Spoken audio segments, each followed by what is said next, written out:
যারা নতুন পেজে কাজ করছেন তাদের উদ্দেশ্যে বলছি, ভিডিও ছাড়ার পর এই ভুলগুলো কখনোই করা যাবে না। প্রথমত আমরা নতুন অবস্থায় কিছু ভুল করে থাকি, যেমন ভিডিও ছাড়ার পর বারবার দেখি যে কয়টা লাইক হলো, কয়টা কমেন্ট হলো, ভিউ হলো কয়টা, এটা বারবার দেখা যাবে না। তাছাড়া নিজের ভিডিও নিজে দেখা যাবে না। নিজের ভিডিও নিজে দেখলে ফেসবুক ধরে নেয় আপনার ভিডিও আর রিচ আপনি নিজেও বাড়াচ্ছেন এবং আপনার ভিডিওর ভিউ আপনি বাড়াচ্ছেন। এতে করে আপনার ভিডিওর রিচ অনেক কমে যায়। রিচ কমে গেলে ভিডিও ভাইরাল হওয়ার সম্ভাবনা থাকে না। দ্বিতীয়ত হচ্ছে, একই ওয়াইফাই দিয়ে 2 থেকে 3টা মোবাইল বা অন্য কোনো আইডি দিয়ে নিজের ভিডিও দেখা যাবে না। এতে করে ফেসবুক বুঝতে পারে আপনি একই ওয়াইফাই দিয়ে আপনার ভিডিও দেখছেন।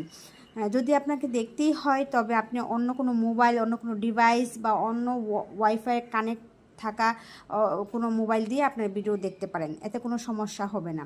তবে নিজের ওয়াইফাই দিয়ে নিজের মোবাইল দিয়ে ভিডিওগুলো দেখা যাবে না।